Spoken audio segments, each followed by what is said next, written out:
오늘은 5월 8일입니다. 어버이날이 바로 오늘입니다. 오늘 예배에 참석하신 여러분들은 아마 대부분 누군가의 아버지이고 어머니이실 거라 생각되어집니다.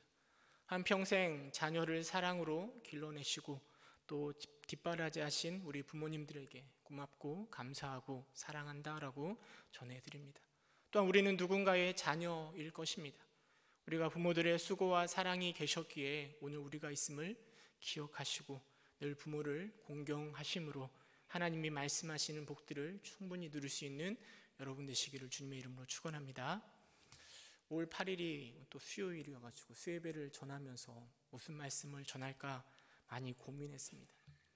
성경에 보면 부모를 공경하면 그런 자들에게 장수의 복을 주시겠다 말씀하고 계시는데, 그런 말씀을 전하려고 생각해 보니까 오늘 예배에 참석하시는 분들이 대부분 어르신들이셔가지고 섬기기보다는 섬김을 받아야 될 공경의 대상이 될 우리 부모님들이셔서 그런 말씀을 전하기보다는 부모로서 우리 다음 세대들에게 전해줘야 될 유산이 무엇일까에 대해서 함께 고민하고 은혜를 나눠보고자 합니다.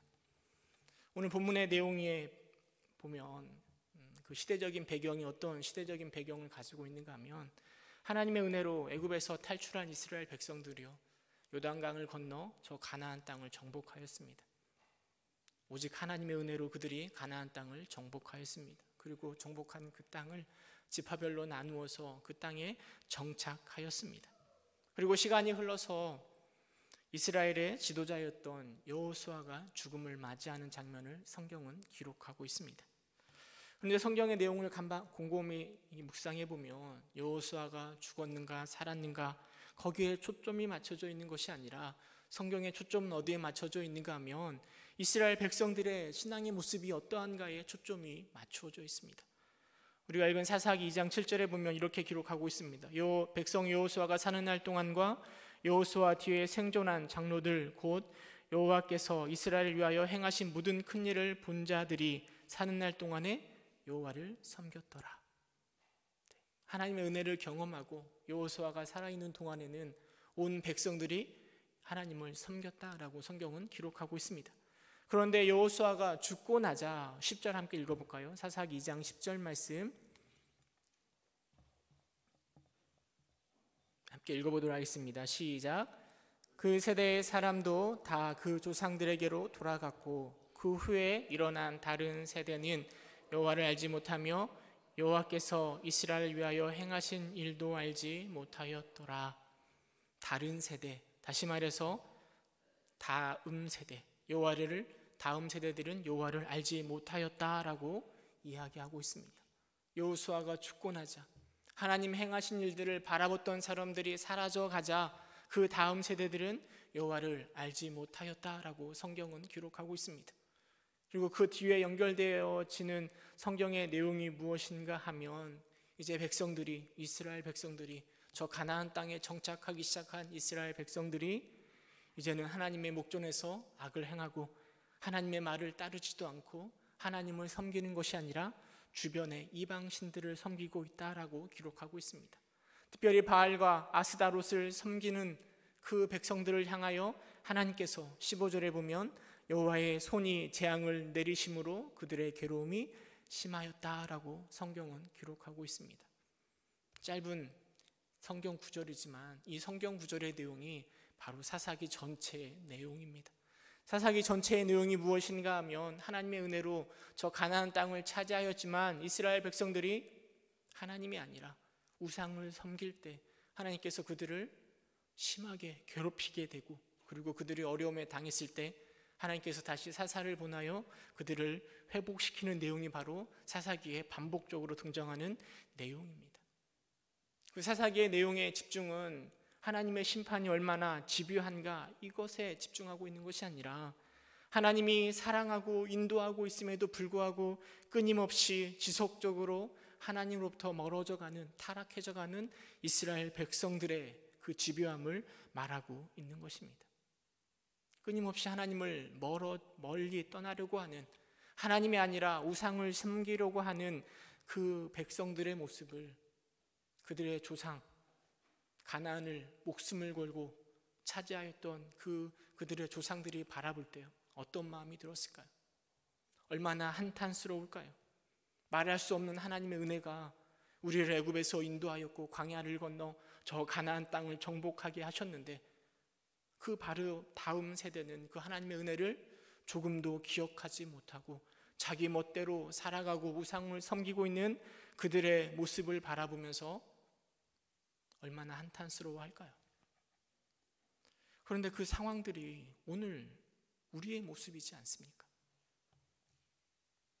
우리의 다음 세대들은 저 사사시대에 등장하고 있는 백성들과 동일하지 않습니까?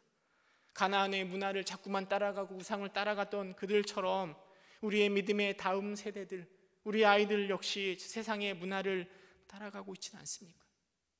지난주에 한국교회사 세미나 첫 번째 시간을 가졌었는데요, 그 박해 가운데 복음이 어떻게 시작하고 있는가를 우리가 함께 들었습니다. 아마 돌아오는 주일에는 그 복음이 얼마나 능력 있게 퍼져나가는가에 대해서 우리가 듣게 될 것입니다.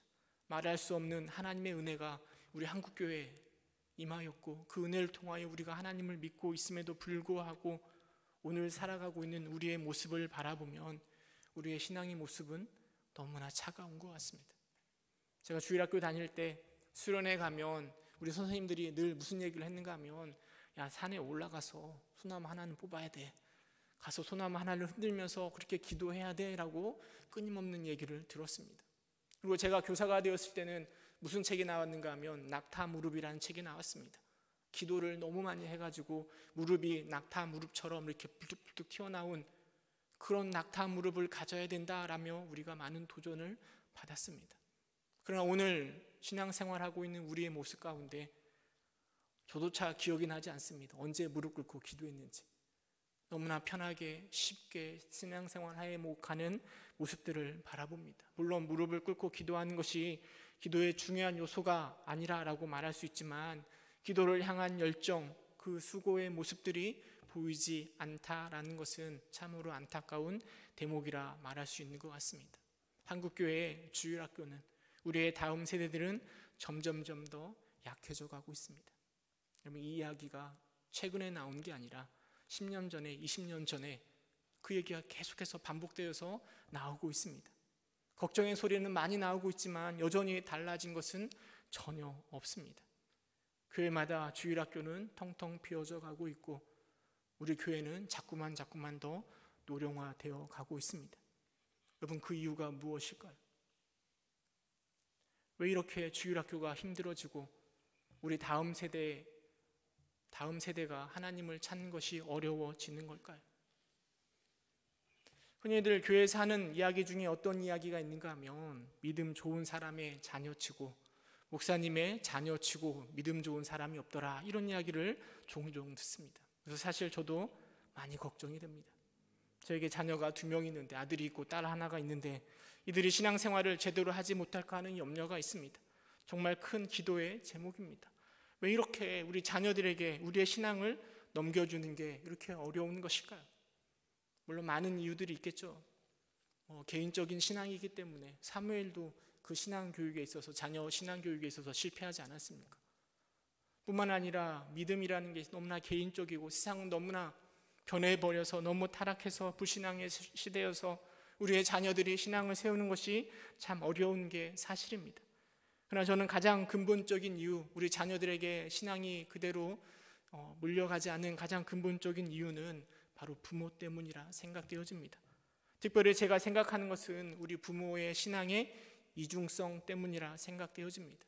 이 신앙의 이중성이라는 게 무엇인가 하면, 우리의 신앙의 모습이요, 교회의 모습과 가정의 모습이 너무나 다르다라는 겁니다. 교회에서는 정말 신실한 그리스도인답게 살아가는데, 가정에서는 세상과 별로 구별되지 않는 신앙인의 모습을 보여줄 때, 그것을 바라보고 있는 부모의 신앙의 이중성을 바라보고 있는 자녀들은 그 안에서 혼란을 가져오고 신앙의 회의감을 느끼고 교회를 떠나는 것은 아닌가 생각되어집니다.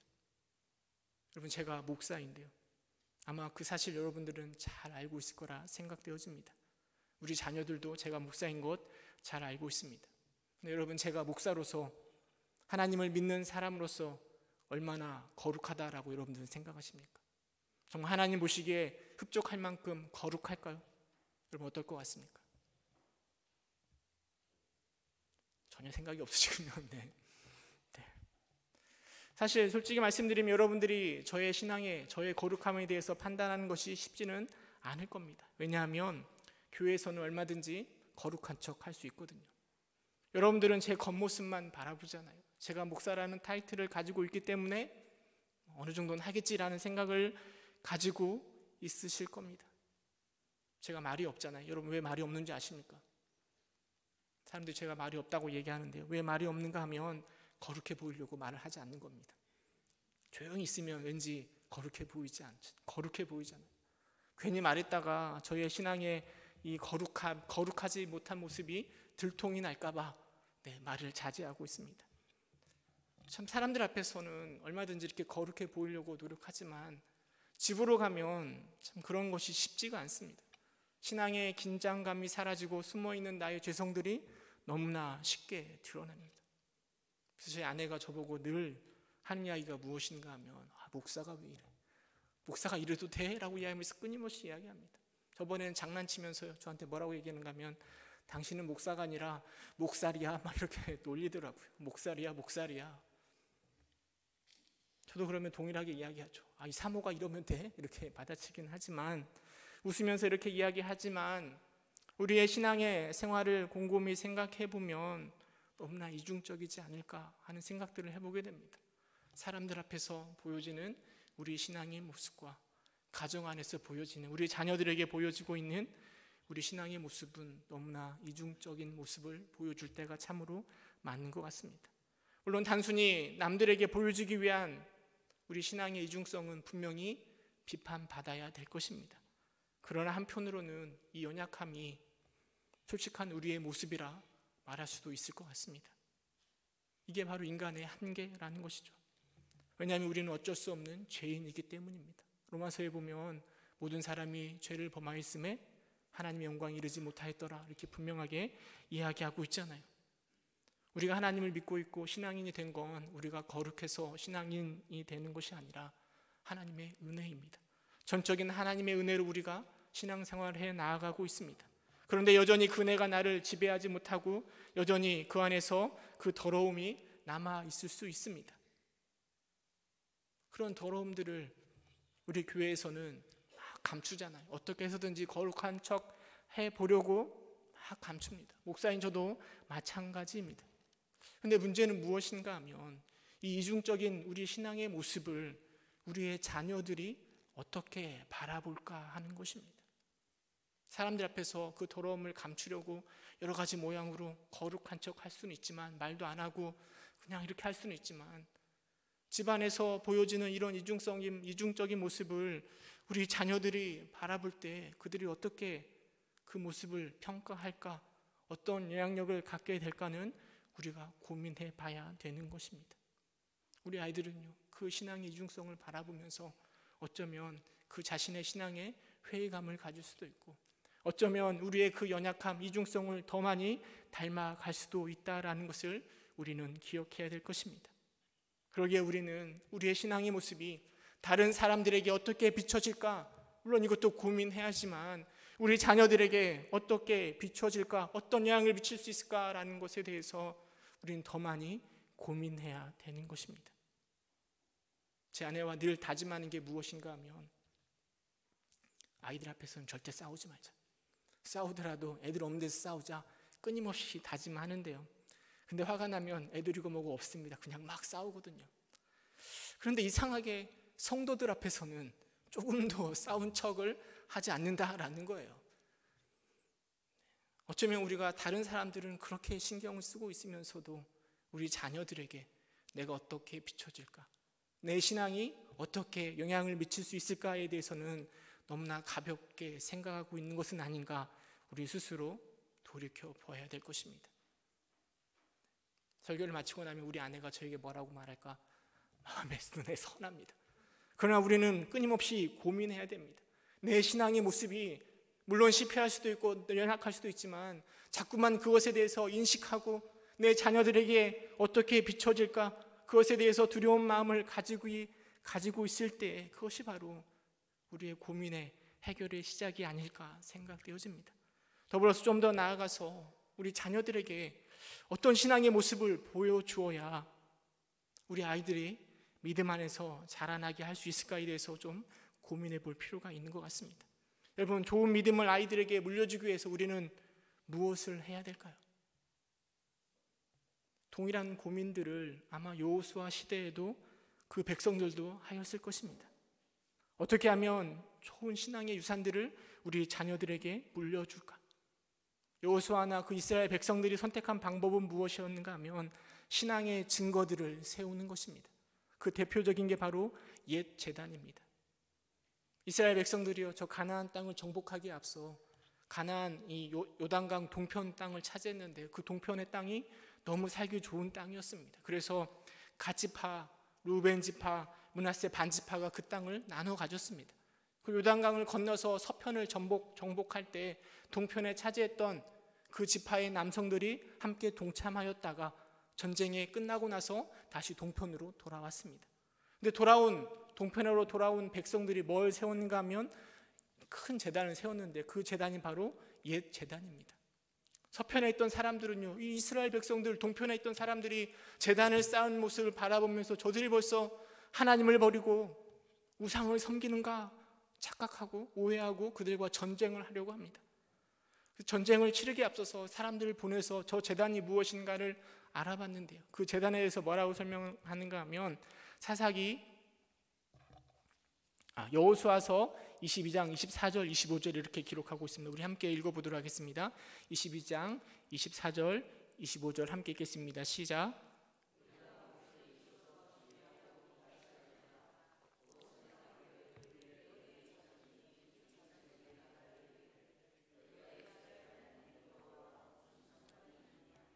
너희 르벤 자손 갓 자손아, 여호와께서 우리와 너희 사이에 요단으로 경계를 삼으셨나니 너희는 여호와께 받을 분깃이 없느니라 하여 너희의 자손이 우리 자손에게 여호와 경외하기를 그치게 할까 하여 라고 설명하고 있는 것입니다. 그들이 옛 제단을 세운 이유는 무엇인가 하면 지금은 함께 동참하여 하나님 섬기는 백성인 것이 분명한데 내 자녀들, 내 후손들은 혹여나 그 믿음이 사라져버릴까 하는 두려움 때문에 옛 제단을 쌓고 아이들로 하여금 이 제단을 바라보면 우리는 하나님 섬기는 자손임을 말해주고자 그 제단을 쌓았다라는 것입니다. 여러분, 여호수아도 동일한 방법을 선택합니다. 여호수아서 24장 26절에 보면은요, 여호수아가 이 모든 말씀을 하나님의 율법책에 기록하고 큰 돌을 가져다가 거기 여호와의 성소 곁에 상수리 나무 아래 세우고 모든 백성에게 이르되 보라, 이 돌이 우리에게 증거가 되리니 이는 여호와께서 우리에게 하신 모든 말씀을 이 돌이 들었음이니라. 그런즉 너희가 너희의 하나님을 부인하지 못하도록 이 돌이 증거가 되리라 하고 라고 이야기하면서요, 여호수아도 돌을 세워서 그 돌로 하여금 이것이 바로 우리의 신앙의 증거가 될 것이다 라고 이야기하고 있는 것입니다. 여호수아도 또 동편에 정착하였던 그 백성들도요, 다음 세대에 어떻게 하면 그 믿음을 물려줄 수 있을까 고민하다가 제단을 쌓는 것이고 돌을 세워 그것을 증거로 세우고자 하는 것입니다. 그런데 문제는 무엇인가 하면 이런 방법들이 과연 성공하였는가 하는 것입니다. 이 제단을 쌓았던 그 방법이 돌을 세워 우리가 하나님의 자녀라는 증거를 세웠던 그 모습이 과연 우리 다음 세대의 신앙을 지켜냈는가? 우리는 고민해 봐야 됩니다. 그 신앙의 방법들의 성공 여부를 잘 보여주는 사건이 바로 복임 사건인데요, 우리가 읽은 본문 바로 앞절에 기록되어 있는 게 바로 복임 사건입니다. 우리 사사기 2장 1절에서 5절까지 함께 읽어보도록 하겠습니다. 사사기 2장 1절에서 5절 한 목소리로 함께 읽겠습니다. 시작. 여호와의 사자가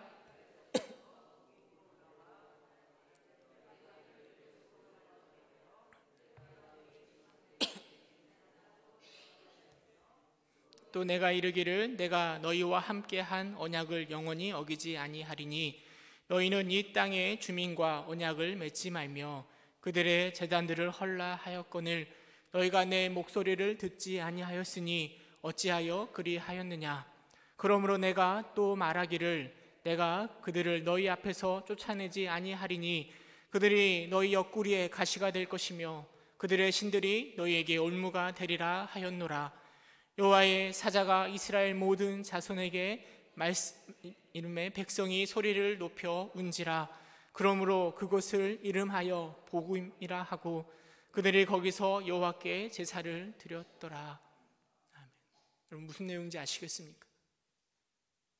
여호와의 사자가 등장하여서 이스라엘 백성들의 죄를 추궁하는 것입니다. 내 목소리를 듣지 아니하였으니 어찌 그리하였느냐? 가나안 사람들을 왜 내쫓지 아니하였느냐라고 추궁하면서 그들이 너희가 올무가 될 것이라 이야기하였고, 그리고 백성들은 소리 높여 울고 있다라는 겁니다. 소리 높여 울었던 그곳이 바로 복임입니다.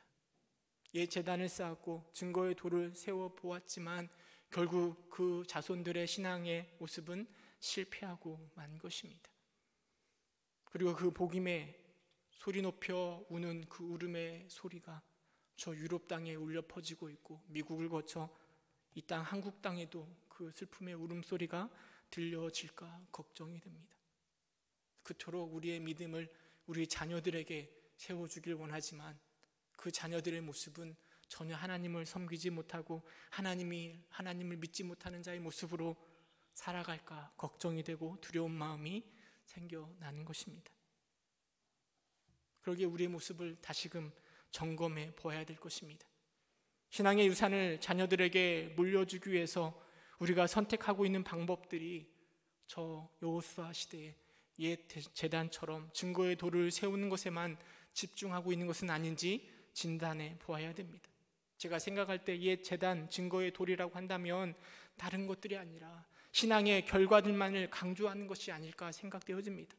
단순히 주일 성수하는 것, 단순히 성경을 몇 번 읽었는가, 얼마나 기도하고 있는가, 우리가 가지고 있는 직분이 무엇인가, 우리의 신앙의 환경들이 얼마나 좋은가, 그 신앙의 결과들에만 우리가 집중하고 있는 것 아닙니까?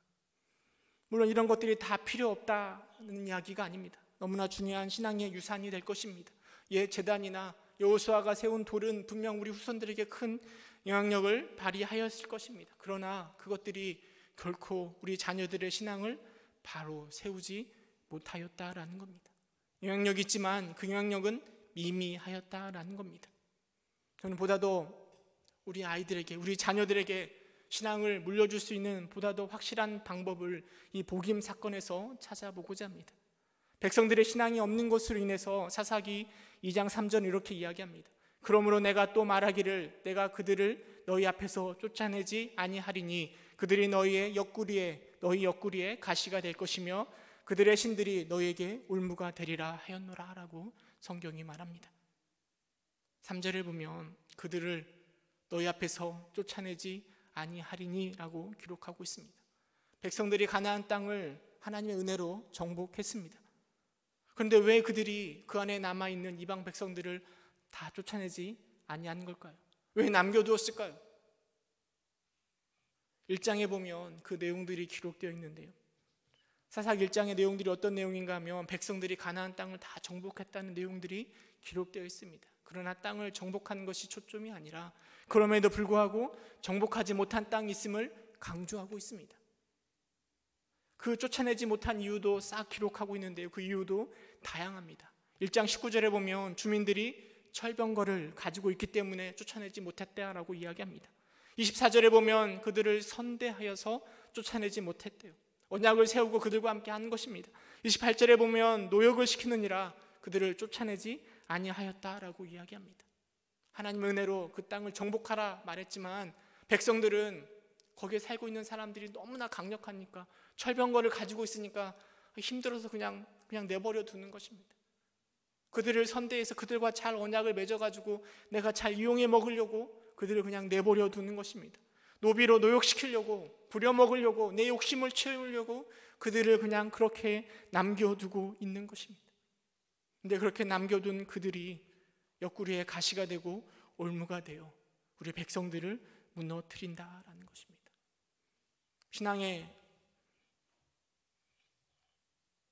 모습을 다음 세대에 물려주기 위해서 제단도 쌓고 여러 가지 것들을 기념하며 내 신앙을 보여줄 것들을 많이 마련해 두었지만 정작 그들의 삶으로 돌아와서 내가 받은 유업, 내 땅을 제대로 정복하지 못하고 다스리지 못하는 모습들을 보여줄 때 여러분, 그들의, 우리 후손들의 신앙의 모습은 크게 흔들린다라는 것을 우리는 기억해야 됩니다.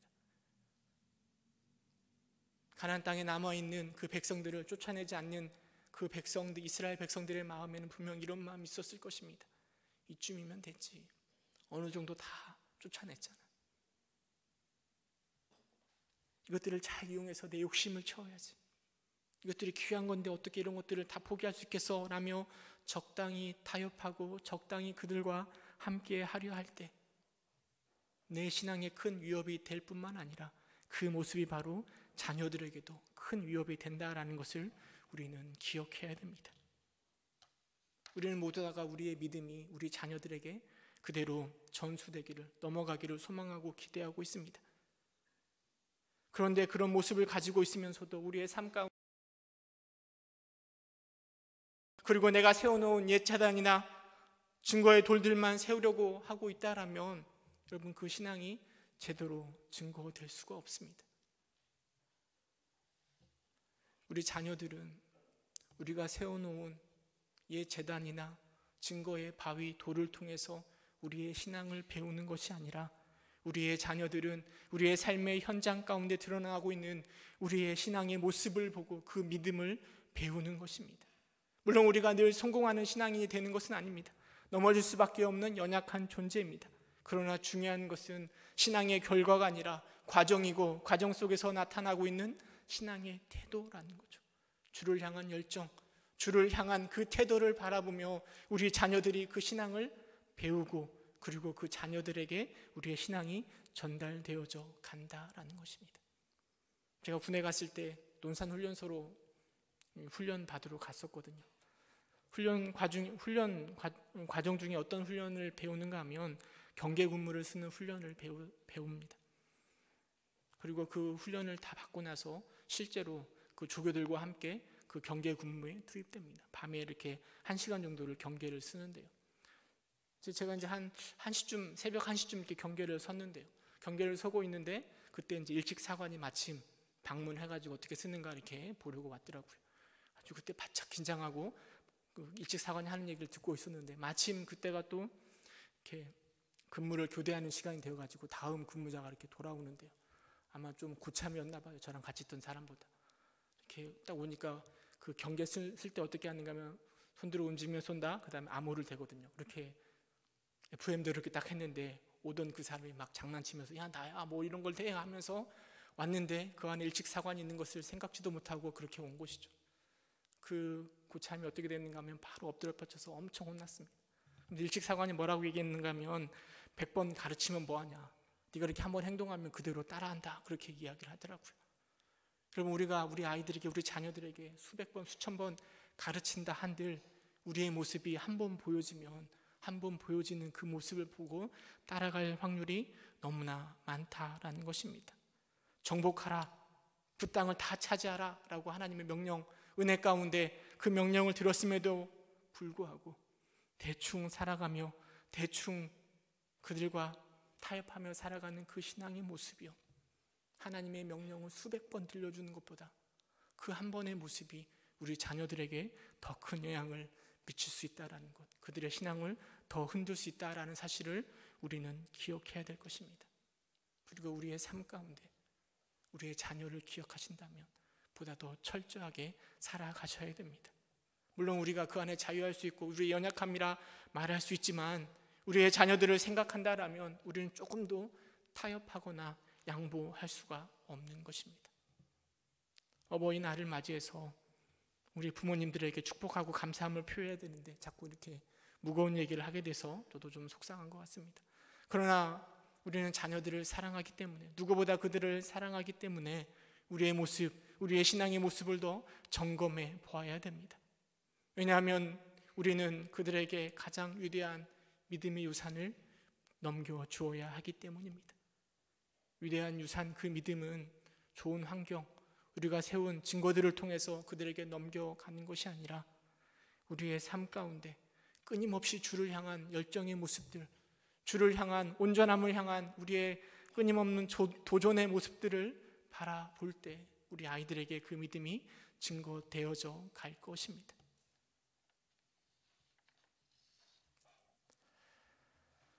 오늘 또 살아서 역사하시는 그 하나님 앞에서요, 적당히 타협하며 살아가는 것이 아니라, 물론 실패할 수 있지만 끊임없이 주를 향하여 나아가는 그 신앙의 모습들을 통하여 우리 후손들에게 뜨거운 신앙의 열정들을, 유산들을 물려줄 수 있는 믿음의 선배 여러분 되시기를 주님의 이름으로 축원합니다. 함께 기도하도록 하겠습니다. 은혜가 풍성하신 하나님,